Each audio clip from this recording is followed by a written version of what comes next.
Revue de presse. Malgré une performance remarquable de son interprète principal, le film de Bryan Singer reste trop lisse pour un long métrage sur un groupe aussi peu conventionnel que Queen, estiment nos confrères anglo-saxons. Qui veut vivre éternellement, chantait Freddie Mercury en 1986. Une trentaine d'années plus tard, son groupe Queen vit plus que jamais dans la mémoire de tous les fans de rock. Le destin du quatuor et de son iconique chanteur, décédé en novembre 1991 d'une pneumonie, est immortalisé dans le film de Bryan Singer, Bohemian Rhapsody, en salle le 31 octobre. Mardi soir se déroulait l'avant-première mondiale du long métrage en présence des anciens membres du groupe à Londres. Qu'en a pensé la presse anglo-saxonne? Oh Mamma Mia! Les critiques ne sont pas des plus tendres avec le biopic de Bryan Singer. Une calamité, qui donne l'impression d'avoir été tourné dans un sauna, s'écrit le New York Post, outré. IndieWire se plaint d'un film gênant. Bohemian Rhapsody est un fromage pourri oublié sur une étagère, estime le site 812 Film Review. Avec du recul, il aurait été mieux que ce film n'ait jamais existé, conclut le média en ligne Uproxx. Rami Malek évite le naufrage complet. Comment expliquer ce désastre? Sans doute par le remplacement de Bryan Singer par Dexter Fletcher en plein tournage, suppute le Hollywood Reporter. Selon le magazine américain, le réalisateur britannique, qui n'est pas crédité au générique, a recollé les morceaux. Dans la presse britannique, on apprend que Singer n'est pas le seul à avoir abandonné le projet en route.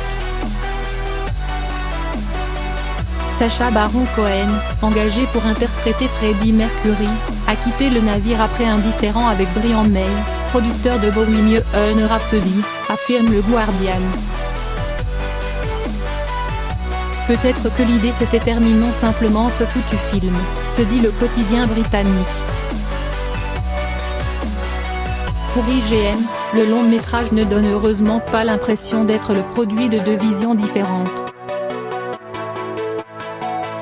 Toutefois, il compte trop sur le magnétisme de Rami Malek, dans le rôle du chanteur, et la musique de Queen pour combler les défauts du scénario, ajoute le site américain. Aussi virulente soit-elle, les critiques sont toutes au diapason pour retenir la performance de l'acteur de Mr. Robot.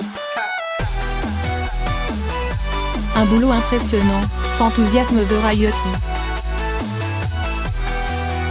Il est la raison pour laquelle le film fonctionne, estime le chroniqueur de Screen Junkies dans une critique plutôt élogieuse. Le site Gold Derby, spécialisé dans les prédictions sur les Oscars, met une pièce sur l'Américain dans la course à la statuette de meilleur acteur. La prouesse est d'autant plus remarquable que le personnage est mal écrit et les dialogues sonnent faux, juge le journaliste Steve Rose dans le Guardian.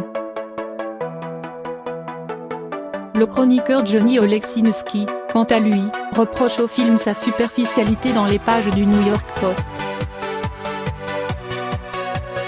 Ce que nous voulions n'était pas des concerts copiés-collés, mais une exploration intime de la superstar complexe, adorée par le monde entier, précise-t-il.